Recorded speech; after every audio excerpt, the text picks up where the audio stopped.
So today I'm going to rank my 10 favorite movies of the last 10 years. So that means only movies from 2014 to 2024 can be in there. But before we start with number 10, I just have to point out that I have only seen 350 different movies.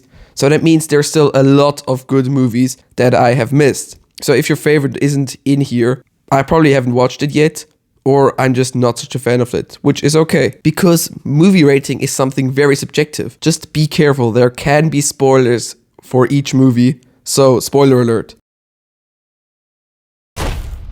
I'm vengeance. So, The Batman.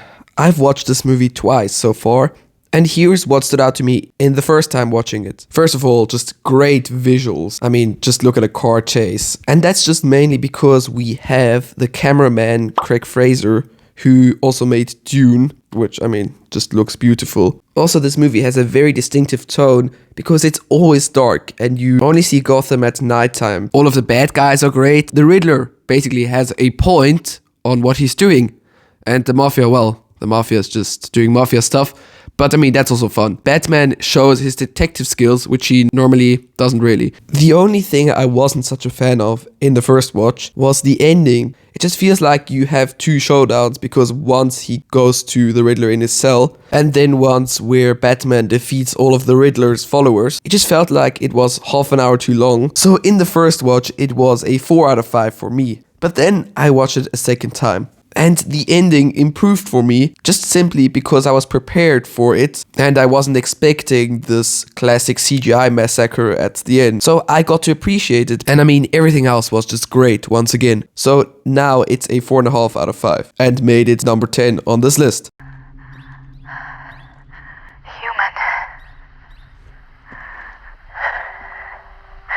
I'm human. I've watched Arrival once so far. I like this movie because it's a really realistic take on how we would treat aliens, and it's like based around them learning our language. And I mean, the aliens are friendly, which you don't normally see. Also, the CGI is really great. It's just completely flawless. It's a very slow-paced movie, which isn't for everyone. Also, there's a great twist at the end, which also makes sense. 4.5 out of 5. Yes, you are. Yes, you are. The first time I watched this movie, I was fascinated about how good this movie looks. I mean, it's one of the best looking movies I've ever seen. How Nolan constantly despises CGI just makes this movie so much better. It's a fascinating dystopia where they are in. It's not like they're the zombie apocalypse or something. It's just there's too much dust. We also have some interesting characters in here, like Murph and obviously Matthew McConaughey's character. I couldn't really imagine what was in a black hole. And they show you what could be in there. But it went even further. It showed you 5 dimensions, which is also pretty crazy. And I mean, the score, come on. I just love that score. 4.5 out of 5. I love you, Miles. Yeah, I know that. You gotta say I love you back. Dad, are you serious? I've watched this movie 3 times already, and I just love it. I mean, the animation style is just revolutionary. It's basically like a comic book, just as a movie.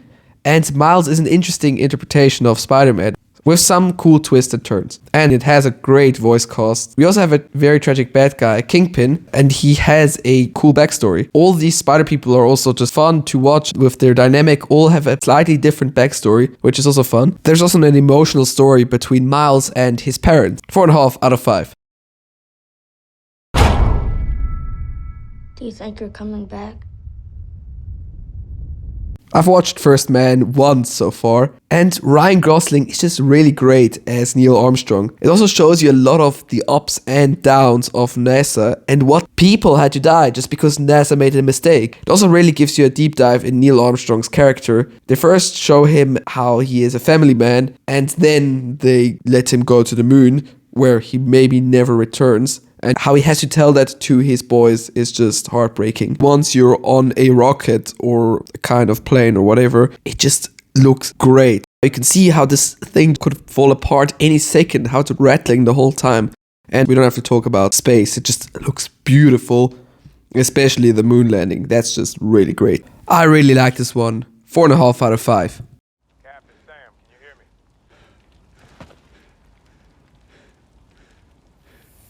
On your left. I've watched Avengers Endgame twice, and I mean, it's just such a banger, especially the last hour. I mean, it's just the last 10 years of build-up in the MCU is released in a single 1 hour final act, and I mean, it's just goosebumps all the time. The rest of the 2 hours isn't even that great. I mean, it's cool, but it's not like I'm going to say, wow, it's one of the best movies I've ever seen there. It's just that ending that shows you how great a shared universe can be. 4.5 out of 5. But everything important happens when we're awake. Hey, you want some muscle? I did? No. I've watched Dune Part 1 twice so far. In both times, I just saw how great this movie is at world building. It tells you where Paul is like watching a YouTube video about the planet Dune, but then it also shows you that stuff, and then you understand how the sandworm works or whatever, so you can also feel with it. Also, it's just a visual masterpiece. How Denis Villeneuve plays with size, it's just crazy. And the story is also good. I mean, it's a prince that has visions and has to leave his home planet for a new one. But actually, that was just a trap for his family and him, and they get murdered except for him and his mother. They flee and find a new family in the desert. Basically, that's the story. And I mean, it's fun. The only thing I didn't like, obviously, is that it leaves you at a cliffhanger. That's why it's a 4.5 out of 5. All stations, stop Spider-Man. Spider-Man Across the Spider-Verse is the sequel to Into the Spider-Verse, and it is just great. I mean, similar to Into the Spider-Verse, we have relationship to his parents, which I like again. Also, just the animation style, where they take it even further here, because in every different universe they go in, it's different animation. Also, the pacing is incredible. Also, the bad guy is cool, because he's treated like a normal bad guy first, you know, like bad guy of the week, but then he evolves into the biggest threat for Miles Morales. And you could pause any scene and see 2 to 3 things you wouldn't have noticed, which is incredible and enough for me to give it a 5 out of 5. We're in a race against the Nazis. And I know what it means if the Nazis have a bomb.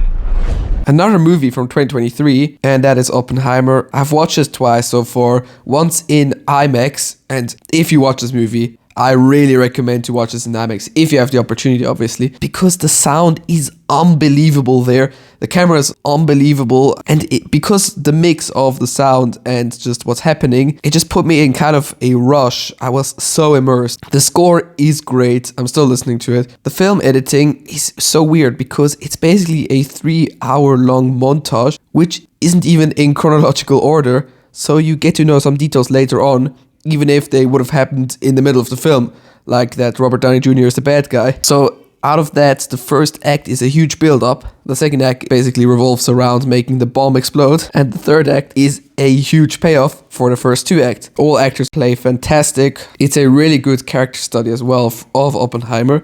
I mean, he's a man of contradictions, basically. He wants a kid, but can't handle it. He invests his whole life into one project, quantum physics, where he's against his own end product, the atomic bomb. That's why this movie is definitely a 5 out of 5 for me.